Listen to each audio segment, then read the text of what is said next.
welcome back to Real Reviews. This is Cody Williams, and we are here to talk about the movie Mortal Kombat.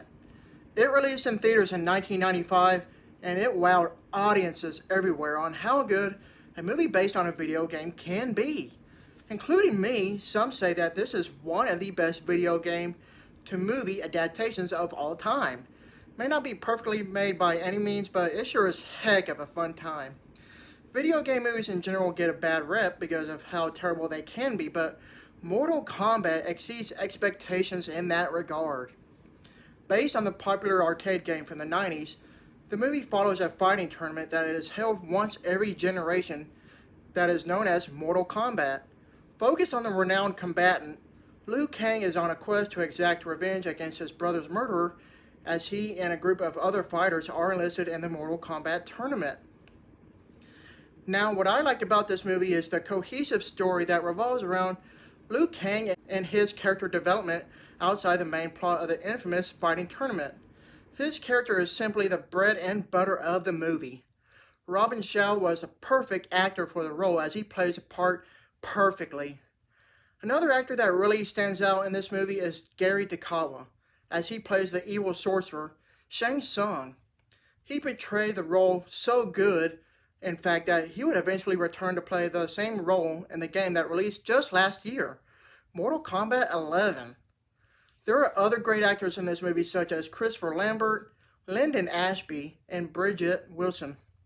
They're all equally great in this movie. Say what you will about this movie.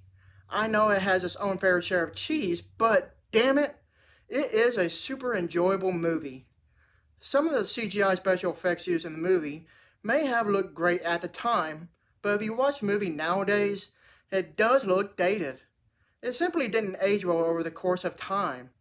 If this movie had anything great, it would have to be the amazingly well-crafted set design, immaculate puppet work to bring Goro to life, and a rocking soundtrack. The fight scenes throughout the movie may look super choreographed, but they are still super fun to watch regardless. I don't have a particular favorite fight scene because I like all of them. But the fight with Liu Kang and Reptile near the end of the movie is really awesome. Reason being is because we get to see Liu Kang's iconic bicycle kick from the games, and it was utilized perfectly. The only one that felt a tad underwhelming was the fight with Sub-Zero. I felt it could have been way better than what was presented. Despite having some weird choices of dialogue in the script, Mortal Kombat is a very entertaining movie. It's an action movie that amazingly encapsulates the overall feel of the games. Can't say the same for the sequel that would release just 2 years later because it was complete doo-doo. Ever since seeing this movie in theaters, I've rewatched Mortal Kombat way too many times to count. It's always super fun to watch. I give this movie a B. Thank you for watching, and don't forget to like and subscribe to my channel. Keep up with my real reviews.